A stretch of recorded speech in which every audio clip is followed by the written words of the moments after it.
community of Augustana a little better. So, and if anything comes up throughout the PowerPoint, just shout out a question or whatever. So very informal. So my family, you'll probably see these two around a lot, Mom and Dad, Bob and Kirsten, and then my brother Eric. I grew up in Edina, went to Edina High School, so that's kind of where I come from. I found this picture just recently. Notice the keys are depressed, so it's a player piano. But there's another picture that I couldn't find that Mom was telling me about, where I'm just hunched over on the piano and I just look so distressed. And she said, you were passionate early on apparently. But she said you were a really good jazz player, really young. So you just pound, and it was 20th century music. That's a fun picture. So like I said, I went to Edina High School. I played the trumpet throughout middle and high school, so I'm picky about my brass players. That's me right here in that stunning marching band uniform, along with some of my other good friends in the trumpet section. I grew up at Normandale Lutheran Church in Edina on Highway 100 and Crosstown. A congregation very similar demographically, musically to Augustana. They came out of the Augustana Synod. Same membership, 2,200. And the man standing behind me is Jack Swanson. He was the longtime organist at Normandale. And from when I was about in high school, he really encouraged me to learn the hymnity of the church, learn the liturgy. And he invited me. I think I played my first service in 9th grade.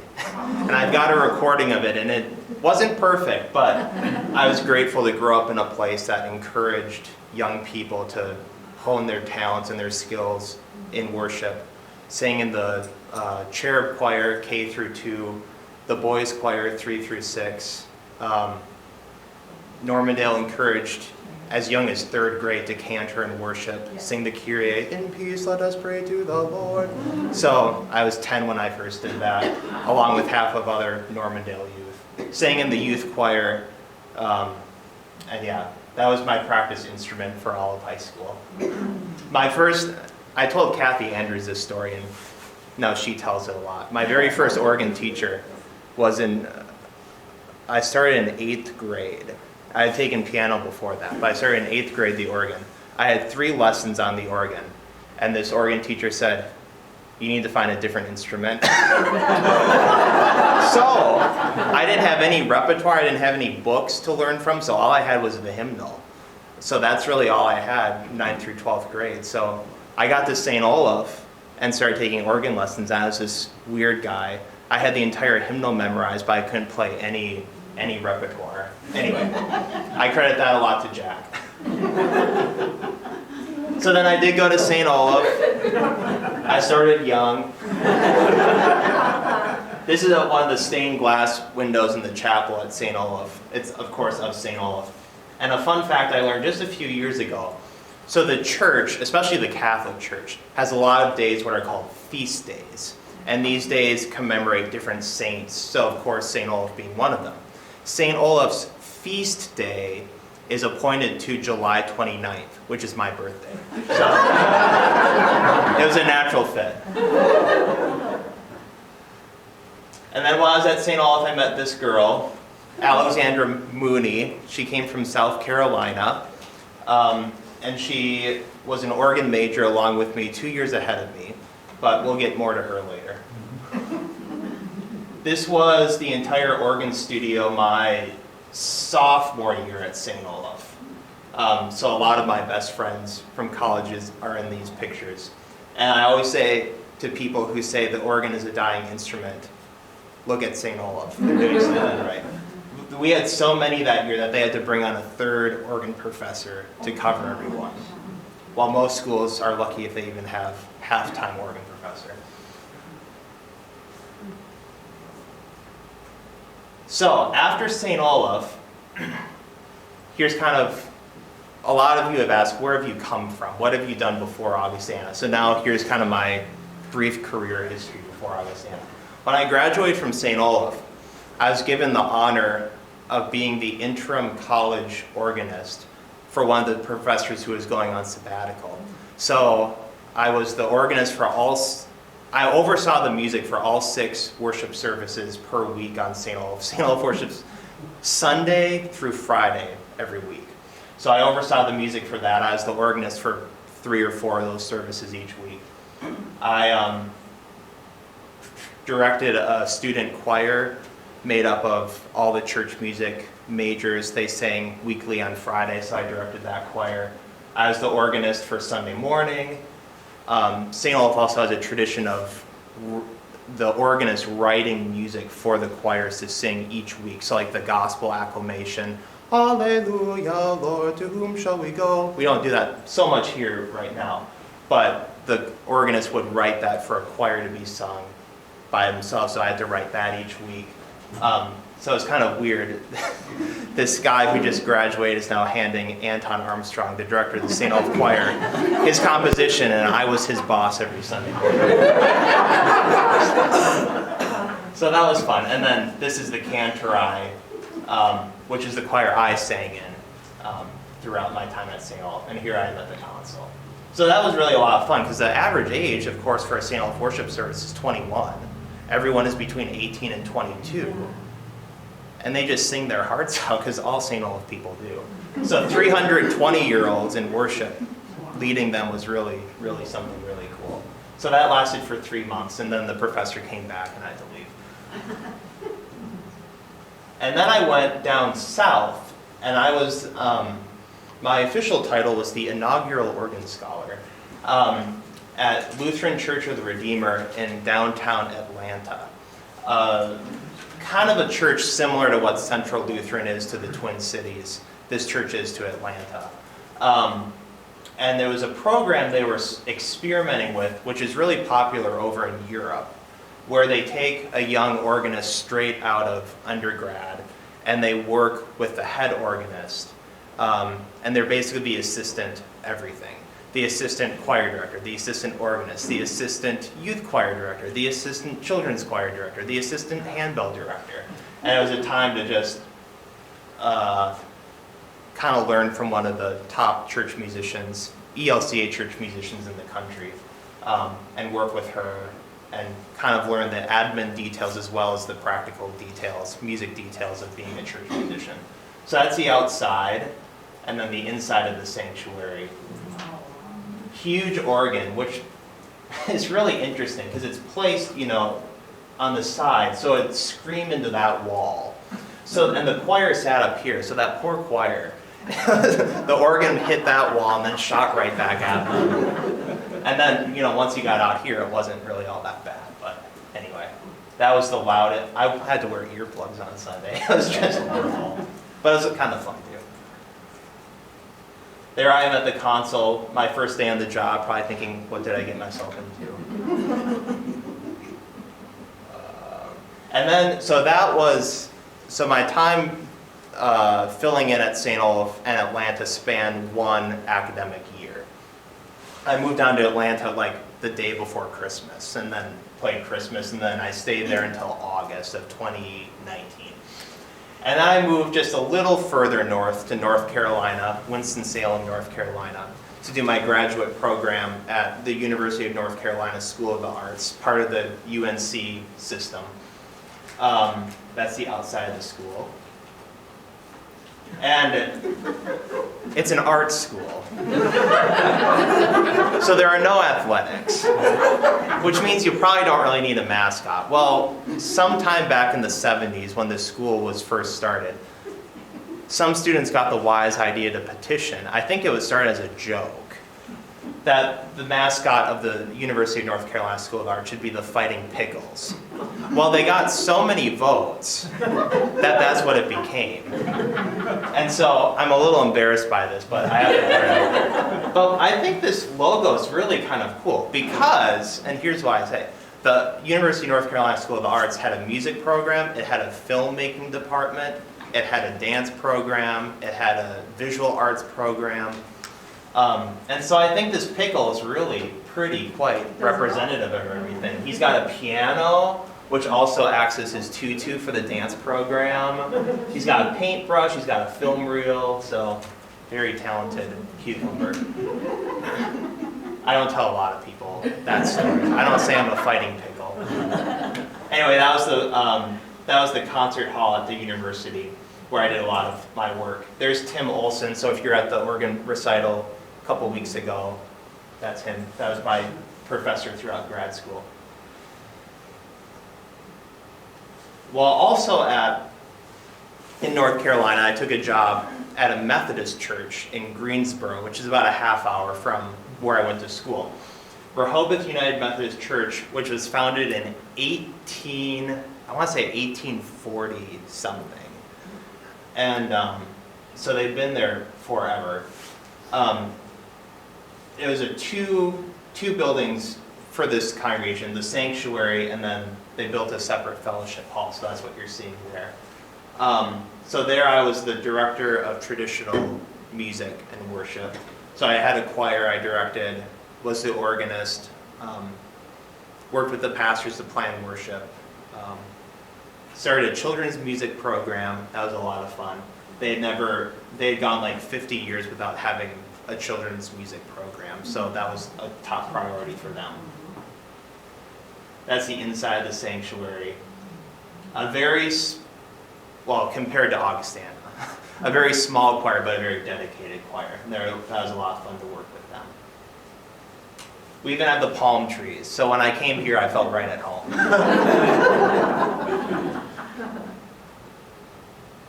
And then here's Alexandra again. I said we'd get back to her. So I got married to Alexandra in October. We had been dating since my sophomore year at St. Olaf, so about 6 years. And she said it's about time. So this is one of our engagement photos taken down at St. Olaf. One of our wedding pictures. And some of you know that Alexandra is a pastor at Westminster. And she preached this yesterday. And I found this picture from that. And I think that's a pretty good picture. I like that. So that's Alexandra. She, at St. Olaf, she was a much better organist than I was. And she'll never admit that. But she had the option to either go to grad school for music or to go to seminary. And she felt the call to go to seminary and become a pastor. So if I have a musical idea that I want to try and worship, and it's maybe a little out there, I'll always run it by her first. So, one of my kind of different hobbies, what do I do outside of worship? Does anyone know of the Minnesota Streetcar Museum or the trolley at Lake Harriet? Yeah. Well, that's one thing I do. My grandpa, my mom's dad, has been a volunteer there for close to 25 years. And I've always had, he indoctrinated me young into liking the streetcar and anything that runs on a rail. And so when I was in about 3rd grade, I got a uniform, and he would bring me along on his shifts when he was driving, and I'd just stand by him for the 4-hour shift. And so finally, when I became 18, and it was legal for me to drive myself, I became a volunteer down there with him. This picture was taken just this summer, so that's my grandpa, that's me, obviously. There's our handsome uniforms. And I've got a video too. So a couple years ago, KARE 11, the news NBC affiliate, and Boyd Hooper featured us on the Land of 10,000 Stories. And so KARE 11's going through the process of getting all of Boyd Hooper's stories online right now. So I was able to find it again. So I thought it'd be fun to show that. Here's hoping the sound works.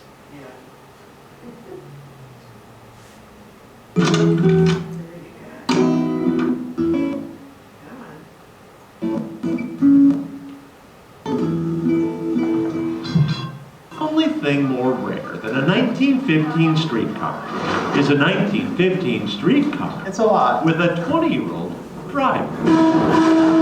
rarer still, a 20-year-old driver with 20 years of experience. I was told my first trolley ride was when I was about 2 weeks old.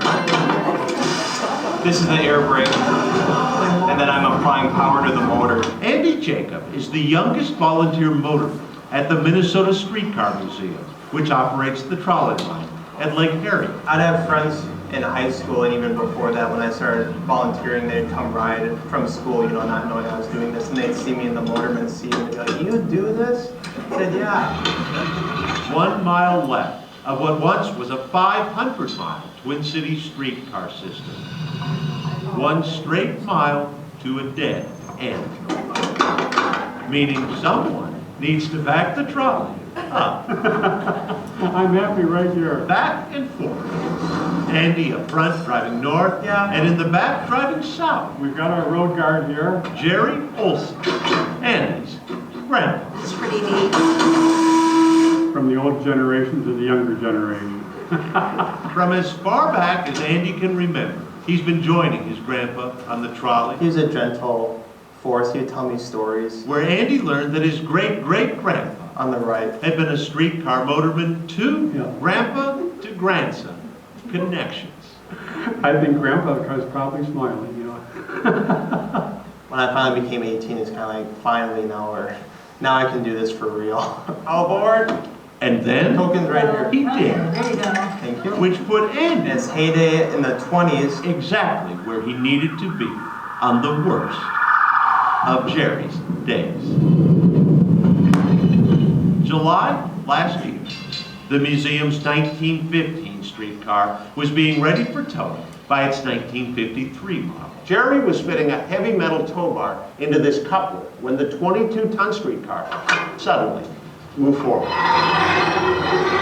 The headlines told the story of the seriously injured streetcar volunteer. Well, I almost lost this hand. What they missed was the grandson, I was standing behind him. who calmly stayed by the side I was there, and of his grandpa. we talked, and he never lost consciousness, and we just talked till the paramedics came. After a week in the hospital, several more in a care facility, and with ongoing therapy, Sounds good, Andy. Jerry and his surgically rebuilt hand are back at the controls. My favorite hour is when I can work with him. And closer than ever are Jerry and Andy. A great young man. No finer compliment from a stoic and proud 81-year-old grandpa, reassuming his place on the family line. Boyhood, Carol Evan News, Thanks for riding. Minneapolis. Come again.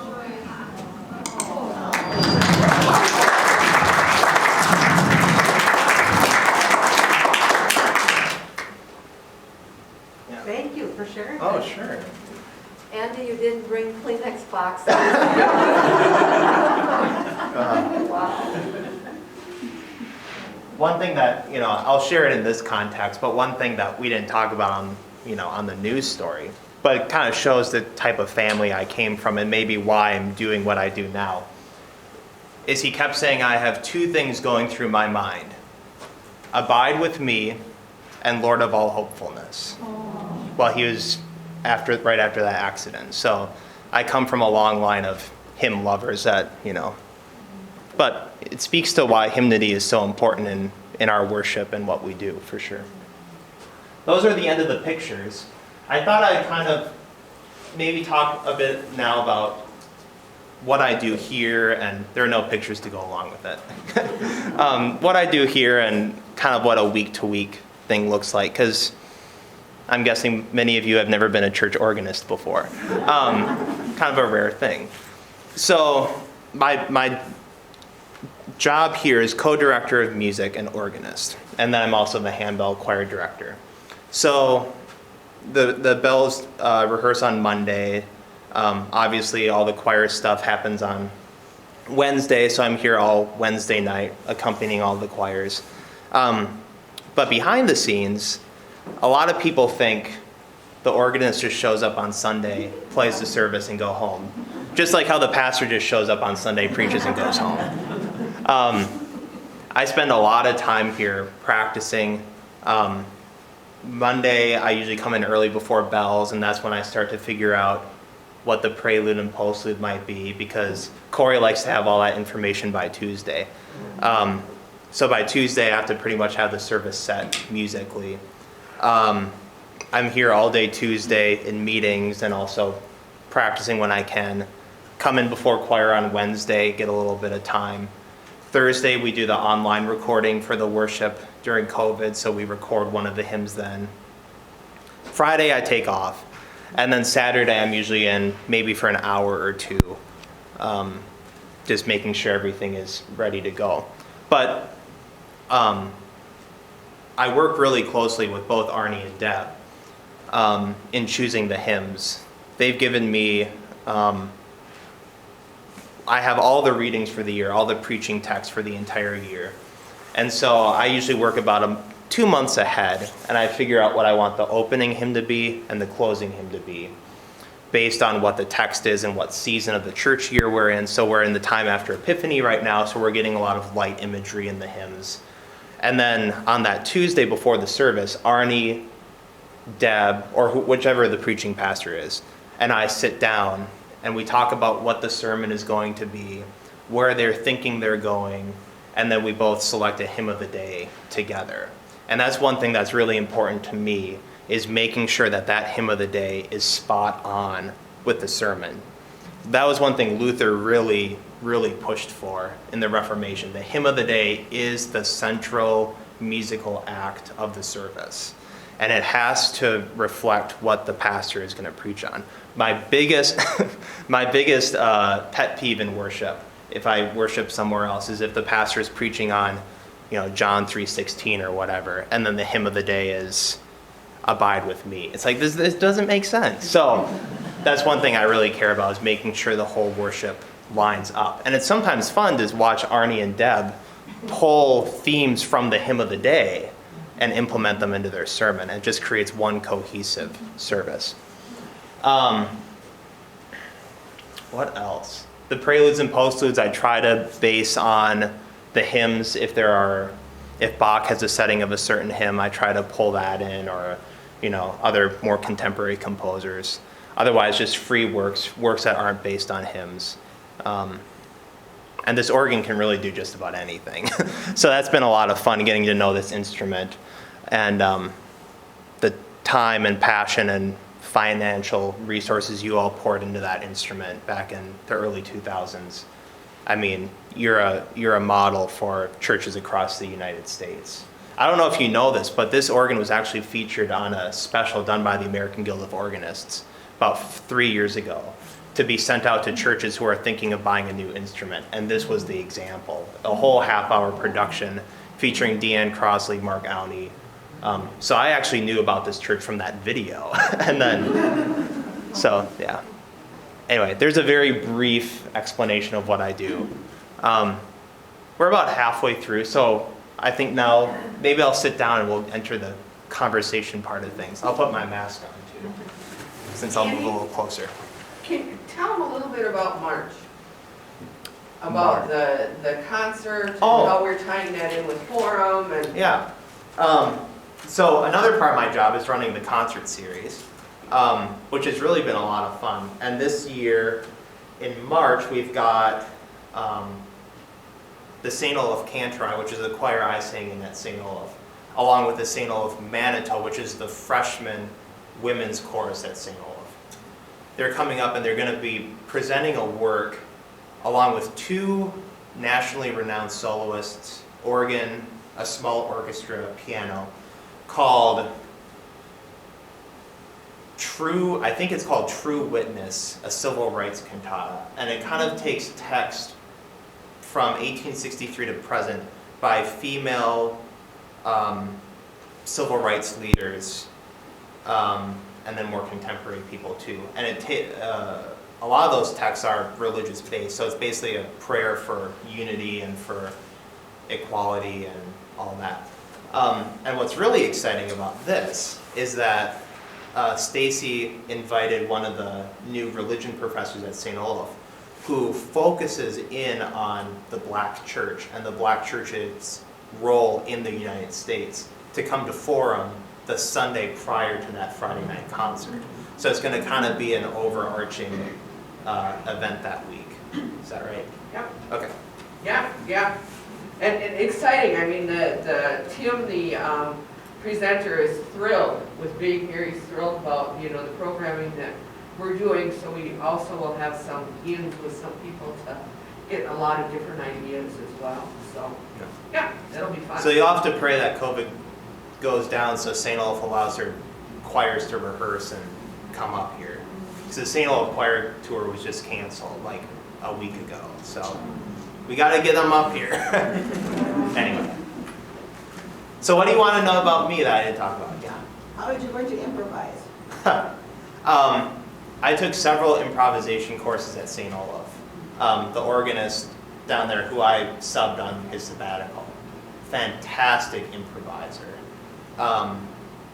And I think it starts by looking at the hymn text. That's one thing I learned early on, is the text, the music serves the text, not the other way around. So I always read through this hymn stanzas by themselves with no music. Figured, what is the main point of this hymn? And so a couple weeks ago, one was Crashing Waters at Creation. And the hymn tune isn't all that thrilling. It's a good tune. Crashing waters at creation. But the text is so much more, I don't want to say violent, but more energized than that. So I thought, well, how can I get this effect of these crashing waves going up against each other? And that's where I came up with the hymn introduction for that, where I kind of bang on the bottom of the keyboard, and then the tune comes in the pedal, and then we go from there. So I always look at the text first, and I let the text inspire me. And sometimes the music is just, the music takes you too, but I try to start with the text. Yeah. One of my heroes, you may know this name, Paul Mons. I have all of his albums and have listened to those for years. He was the longtime organist at Mount Olive Lutheran Church in South Minneapolis, and then he went on to the Lutheran School of Theology in Chicago. He's a fantastic improviser too, so I get some ideas from him too. Yeah. And I let the organ inspire me too. What sounds does this instrument have that would work well to be featured or to paint the text? Yeah. What role does Martin Luther play in your background and as you go forward? Yeah, great role. I think that was one of Mark Auney's questions in my interview. Can you repeat the question? Yeah, what role does Luther play in my ministry and his teachings and theology? Well, I actually just presented on this to confirmation last week. Luther's big thing was, of course, the vernacular, having worship in the vernacular. But then also, I'll move back. But then also, he wanted the congregation to be active in the worship. Because prior to that, the congregation just sat there and observed everything. They didn't sing, they didn't pray, they didn't even take communion. And so, it's the whole idea of my role as the organist is to lead people in singing their praises, their laments, their whatever the hymn text has to be. And so that all goes back to Luther, having us actually do the work instead of the choir or the pastor. So I have a job because of Martin Luther. But yeah, I mean, it's an honor for me.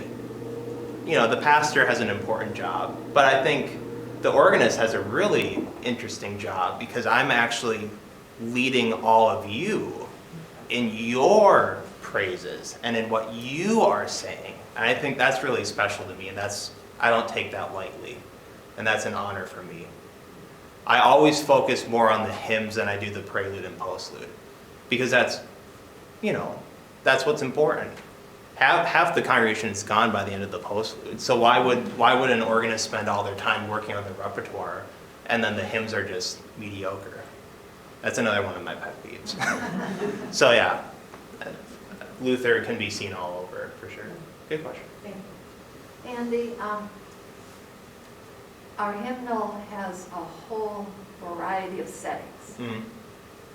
What are your feelings and experiences about variety in worship and using, a variety of resources in worship. Yeah, great question. So the question was, our hymnal has the Agnus Dei. And the question is, how do I feel about variety in worship? I think it's vitally important. And we've experimented a little more. So you notice, especially during Epiphany, I've taken different parts of different settings and have kind of melded them together in this kind of Epiphany liturgy. So we have the opening Kyrie from setting 1, in peace let us pray to the Lord. The hymn of praise comes from setting 5, all glory be to God on high.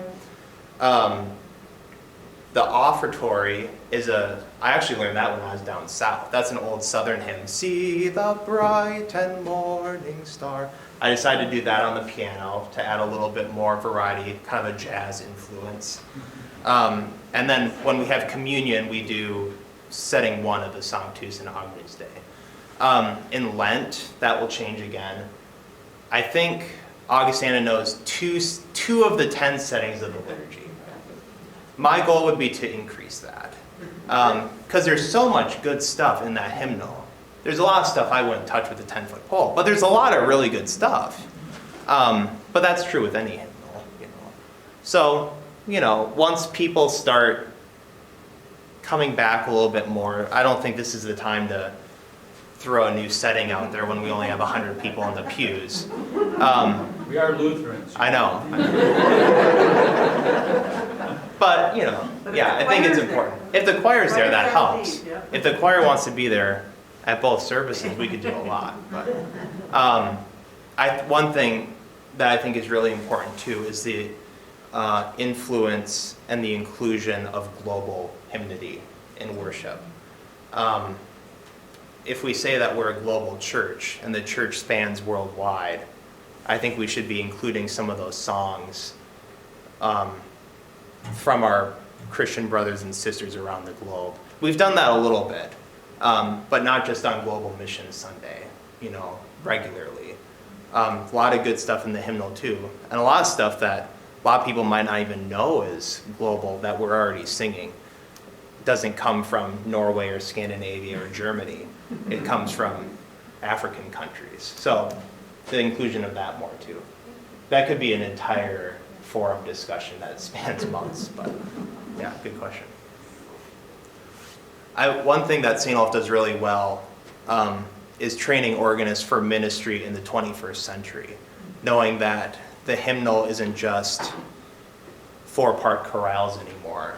And so how do we play Spanish music on the organ?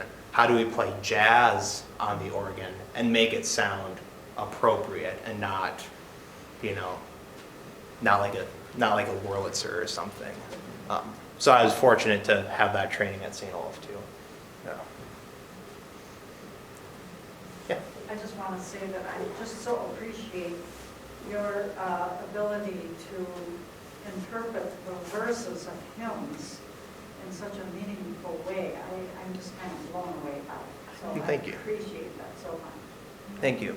It's fun because, it all goes back to reading the text before, because each stanza is so different. I mean, we had a funeral here on Friday, and I realized that even with Amazing Grace, each stanza is so different and has a different flavor to it. So how can the organ and the organist work together to create those different moods in each stanza and make it stand out a little more? Yeah, so thank you.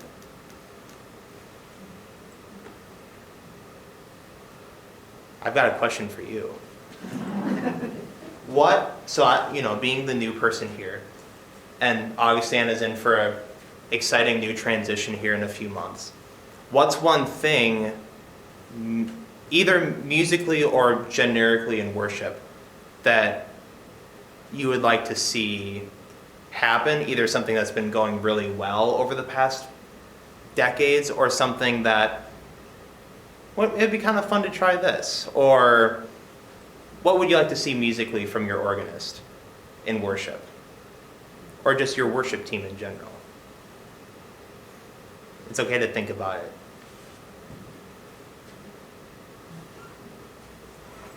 Well, because I'm old, I'd love to have some of the old hymns too, Uh-huh. the familiar hymns. Mm-hmm. I love all, I've been so impressed with you and how you run back and forth with your different duties. But I do really like a mixture of traditional. Yep. And we try to do that. My general philosophy is we will not have more than one new hymn per Sunday. And when I mean new, I don't mean like brand new, but one that's less familiar. But yeah, it's a fine balance to try to figure out, how can the hymns reflect what the general theme of the service is going to be in the sermon, while also balancing the old and the new factor. Some Sundays are easier than others, but yeah, that's something we try to keep in mind. I like the variety that you do. I like the variety that you do with the hymns and the different music. The waves crashing, I thought, what's he doing now? And then I thought about it, and that sounds like the waves crashing. And I think in the variety of hymns, the old ones, yes, but we need to learn the new ones too, because there's a lot of good music in any age that we live. I always say all music was new at one point. Yeah. Bach was hated by his congregation. I don't know if you know that story. They tried to run him out. I mean, because he was just doing he was introducing all this new stuff, and now that's considered the old Lutheran standby. So it's kind of fun to see how history changes and how it doesn't. Yes? In response to, can we sing more of the old time traditional songs, is that we might occasionally schedule hymn festivals that would bring in that very Yeah, that's one thing I want to do once COVID is in our rearview mirror, is have a hymn festival. That's one thing I've been invited to do those quite a bit, and they're always fun. And Alexandra usually serves as the narrator. So it could actually be an annual event. it could. Like we have our Christmas Music Sunday, we could have our festival. I wouldn't be opposed to that. Did you? I was going to say the Sunday that you included When He Cometh from the old black hymnal, I just was smiling ear to ear. I didn't even need the words. Well, Normandale, the church I grew up at, like I said, came out of that Augustana synod, and we sang that liturgy at least twice a year. So I'm 25 years old, but I can also say I grew up with the old black hymnal too, because it was just so part of us. So When He Cometh, there's so many good ones out there. When Jesus Comes in Glory, we could go on and on. But yeah, there's actually a setting of the Kyrie out of that hymnal that I really like, that may find its way in at some point. Yeah. How can Augustana become a better congregation in singing? In other words, not how do we compare to other congregations, but how can the organ and the choir help us to become better at singing hymns? Yeah, that's a great question. I think I would say and I tell this to choirs and I tell this to, in situations like this, if you're in the pews and you don't necessarily know a hymn, or even if you know the hymn really well, sing. I could care less if you miss a note. No one cares if you miss a note. The former organ professor at St. Olaf always used to say, if you can sing, sing. Great. If you can't sing louder to make up for your disability. But I think that's the heart of the point. If we're singing Beautiful Savior and you know it, don't sing it, Beautiful Savior, Beautiful Savior. Or a new hymn like yesterday, Draw Us In, no, what was it? Dee da da da dee da dum bum bum. Okay, the first stanza, maybe not. Second stanza, okay, I've heard it once. I can try singing this now. Jesus come, for we invite. Third stanza, okay, I know it by now. Jesus come, for we oh, I missed a note. Just keep going. I mean, it's a simple sounding answer, but I think it's true. You know, the choir's singing what they can, the organ is leading. You all sing now. You know, again, it's a simple answer, but I think that's really it. And I'm saying you do that very well, but there's always room for... I told the choir my first Sunday, Kathy didn't really like this. I said, I've been in congregations where the choir sings the anthem wonderfully, but then they're very reserved on the hymns. I said, belt it out. And she said, nothing above beautiful, though. Which, yeah, okay. But, you know, I don't care if you scream it. Great. Yeah. So, we're sisters, but our mom went to Normandale. Mm-hmm. And one thing that so, you know, Christmas Eve, we all sing Silent Night. Organ cuts out, and we're occupied. And everybody thinks it's so beautiful. One thing I loved about Jack, because we went to the church often, is on old familiar hymns, he would cut out two on a verse and let the congregation be the choir. And it's so beautiful when you hear that, and particularly on the old hymns that everyone knows. And you have to think that there's a lot of retired choir members in that congregation. And it sounds so beautiful. I would love to see that done here as well, just to hear the congregation. Yeah, I did that a lot when I first started. And I don't know why I haven't been doing it lately. It's just, I think a lot of the hymns that we've been doing, once we get to Advent especially, and this time between Advent and kind of middle Epiphany where we are now, there's a lot of, they're familiar, but they're not the old familiar ones. So I kind of feel like I need to lead a little bit more. But once we get to, you'll hear that a lot during Lent. I try to leave out one stanza at least during Lent per Sunday. And you might hear it now before Transfiguration too, but yeah. Good, I'm glad you brought that up. Speaking to the question of how can we as a congregation learn hymns, the pandemic has, as bad as it's been, has also introduced some ideas that can be helpful beyond the pandemic. My son, who has basically your job in California, thought, well, what can I do online? And he, every week, videos the hymns for the upcoming Sunday, along with giving the background on why it was written. And he sings it and invites people to sing it at home. And so everybody then who tunes in, then comes to church with that already planted in their ears. And it's been so successful that basically he's keeping it going. Yeah, I did that when I was in North Carolina when the pandemic first started. And like Augustana, we were trying to put something out daily. So I took one each week and introduced the history of a hymn and all that. And that's one thing I love about this style of the bulletin that Carla created, is that I can put in the histories or the backgrounds of certain hymns, because that's so important. You need to know what you're singing in order for it to bring it to that next meaning. But yeah, that's an idea, introduce it prior to the Sunday. I think some of our ears are a little spoiled with this organ. So when we go to other places, my ears just perk up to a good pipe organ. And I was at Macy's in Philadelphia. And all of a sudden, big pipe organ music is being played throughout the store, and it's live. And I'm there for a conference, just killing time over lunch. And my eyes started to tear up, and I thought, it's a pipe organ, and somebody's playing it really well, and it's in the store. And so it became a favorite organ. It became a little social media post to find, what are some of your favorite organs besides the ones you've played? Or including the ones you've played. Gosh.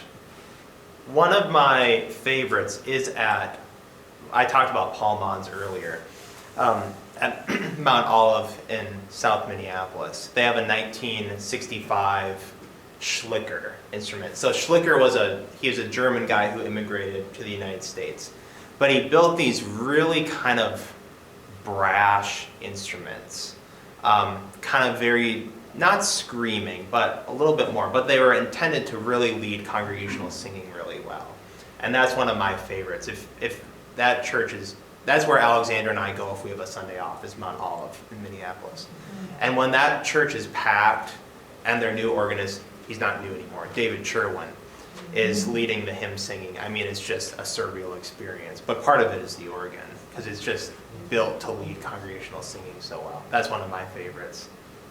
And that's always kind of been one of my favorites. So I'll just leave it at that. Okay. I'm really not a huge organ snob. Some people be like, oh, this flute is too loud. It's like, it does its job. It was built that way, whatever. Or it could be in a department store. Or it can be in a department store.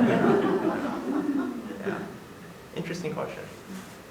Interesting question. How do you have time to go to church with your wife? 4 times a year. It's actually been kind of nice because Westminster is being really, really careful about COVID. And so they only have they have 6 pastors. They only have 3 pastors in worship each week. So the weeks that she's not on, she's been coming here. And so that's been nice. Okay. So I'll sneak out of the choir loft and I'll go sit with her for the sermon, and then I come back up for the end of the day. So that's been nice. Oh, that's very good. Yeah. Andy, you talked about how you grew up having opportunities in worship as a child, musically, and incorporating children into worship. Do you want to say anything about that and what that's meant to you? And I mean, I credit my growing up at Normandale as lighting the spark as to what I'm doing now. If I didn't have an opportunity to play in high school or to sing in the youth choir or to, be trusted to sing the Kyrie as a 10-year-old, I mean, and this was commonplace, growing up. I don't know if I would have studied the organ at St. Olaf and be doing what I'm doing now. So, I'll say the children's and youth choirs are really, really important. And I'll leave it at that. It's really important. And giving young people the opportunity to lead. Not just be the cute choir up front, but to give them the opportunity to actually lead is necessary. Yeah. Yeah. Yeah. Will you give any organ lessons? Do you want any? If you do that one, me. I'm just thinking to encourage young people. I mean, if anyone wants them, I'd be happy to do it. But, if you want to help advertise. But yeah, that's something. When I was at Normandale, it was me and another girl were taking lessons at the same time. 2 youth group members taking organ lessons. I mean, just crazy. There's at least 2 or 3 other people that have gone on to earn their master's degree from Normandale in organ performance. I mean, how do we do that here? Gotta start somewhere though. Yeah. Is there any possibility of 4 hymns during the service? 4. Well, the hymn of praise counts as 1, I think. So we kind of have 4. The liturgy, which I'm kind of a stickler to stick by, what's printed in our hymnal, the ELW, provides a general order of service, and every congregation tweaks it a little bit. We tweak it a little bit, but I try to follow that. So where would you want another hymn? Anywhere. Well, we'll see about that. But, I think the sung liturgy counts too as the hymn. So, we have an offertory and we have a hymn of praise. So maybe sometime we'll throw in another one. We'll see. But, yeah. Anyone who wants more hymns is a friend of mine. So. Another thing that I've been trying to do is start singing the full hymn, not certain stanzas, because because it tells a story. And if you, I didn't know this was such a hot topic. Because it tells a story. It tells a story, Well, yeah. not the 12 verses. Yes. But you know, it's like if you're telling a story, you don't leave out the middle part of the story because it's like, well, then how did we get to the end? So that's one thing I try to do. And are we going to sing all 18 stanzas of From Heaven Above to Earth I Come next year? No. I mean, maybe. No. But you know, there's no reason why we can't sing 4 stanzas of A Mighty Fortress or whatever. So, and we included all the stanzas of For All the Saints, and you split it up between the opening and the closing hymn, and then you get all the stanzas. So, yeah. What else? These are good questions. Well, I just have an observation when I saw you the first time up there and you had your robe on, but you also wore this cross, and I thought, wow, he's really, truly a minister of music, and it must go awfully deep for him in his heart. So I just wanted to share that observation that I had of you. Thank you. Yeah. I mean, that's how I view my role. Yeah. And Mark Auntie shared a similar point of view when I was auditioning and interviewing. And that's one of the reasons, you know, I felt a connection here. I knew he was leaving, but, you know, it was clear that that's how the congregation viewed the role of music and worship is, you know, I'm preaching the gospel through the organ and through the hymnody. And so I view that, I'm not speaking it, but my fingers and feet are telling a story too. So that's why I wear the white awl and a cross. That is just so powerful to me. Thank you. Yep. And the cross, the wood one I wear is by, he's an Augustana member. He's the one that made all of the crosses in the office. Al. Yep, I wear that one, and then the one I've been wearing lately is a small metal one. And that was the cross that we wore in the boys' choir at Normandale. I was gifted that a couple of years ago, so I wear that too. Yeah.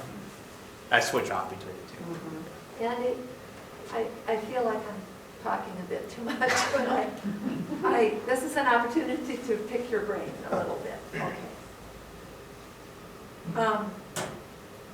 I'm not sure how to present this, but we have also a tradition here of having a contemporary service with contemporary music. And so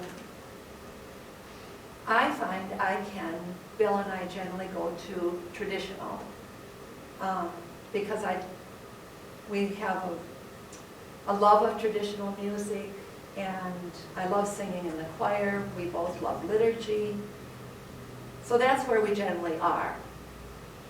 But we can also, and we often do, go to, when we're on vacation or once in a while, our daughter, who is an ELCA pastor, also really loves contemporary music. And our son and daughter-in-law are involved in active members of a congregation in Chanhassen, or is it Wayzata? Anyway, where it's all contemporary.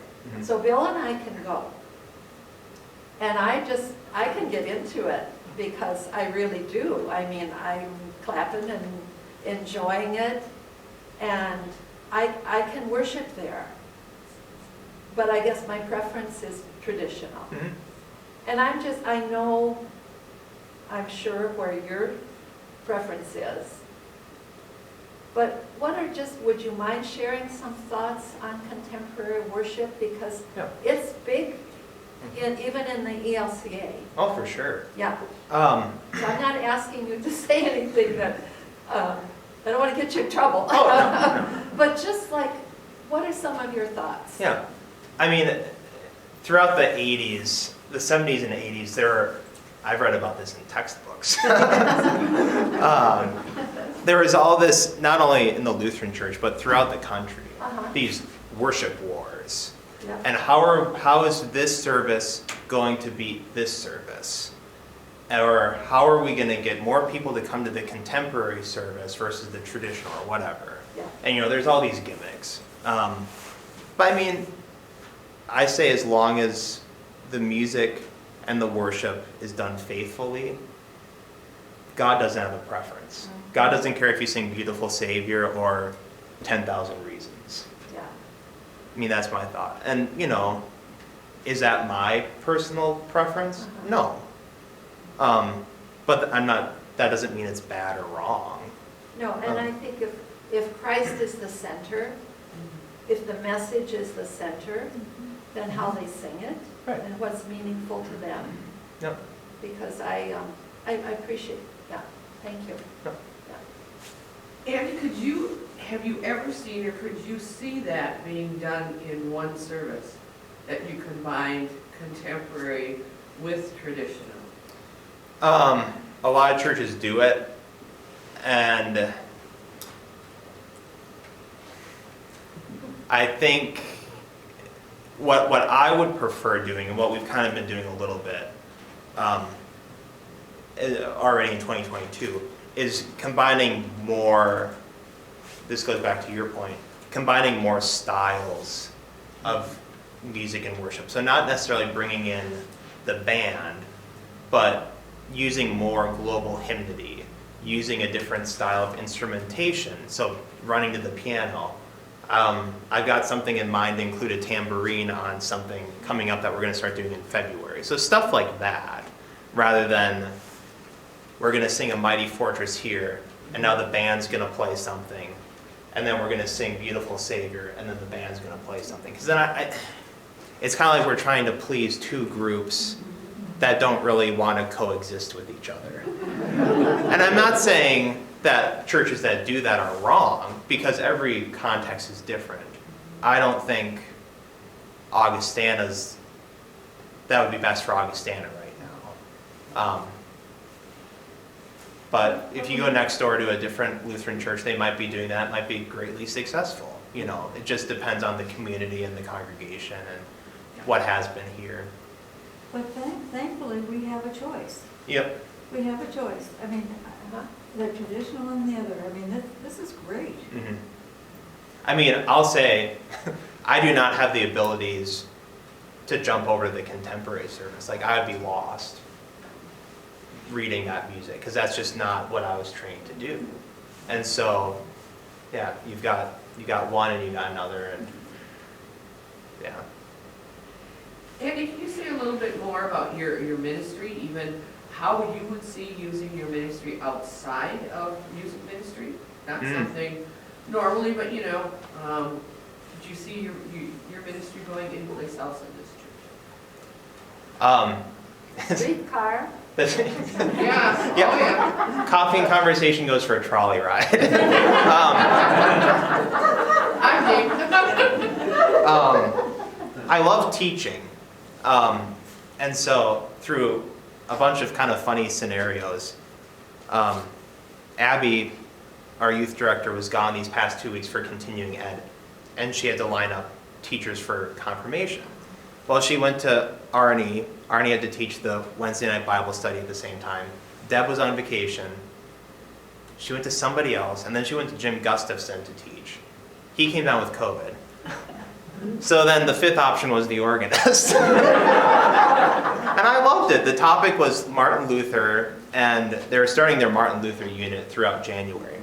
And so Abby said, just do anything you want on Martin Luther. So I decided to talk about Luther's impact on worship and music during the time of the Reformation.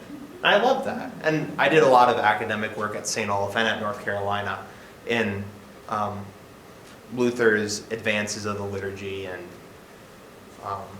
all that. So teaching I love to do. That'd be fun to do more of. When I was in North Carolina and had the choir at that Methodist church during the pandemic, the whole question was, you know, as every church musician was struggling with, what do we do now that we can't sing together? So I teamed up with our congregational nurse, and we took the choir around to house visits, and they're usually homebound people. And our congregational nurse would set up all these visits, and the choir would stand out on their front lawn, and we'd have a 20-minute hymn sing with them on Wednesday night, and go to maybe 3 or 4 houses per Wednesday. So taking music ministry out of the walls. And that was really a lot of fun, and I think they had more fun doing that than rehearsing on Wednesday night pre-pandemic. So there's a whole bunch of ways to think creatively about how music can extend beyond the walls here, for sure.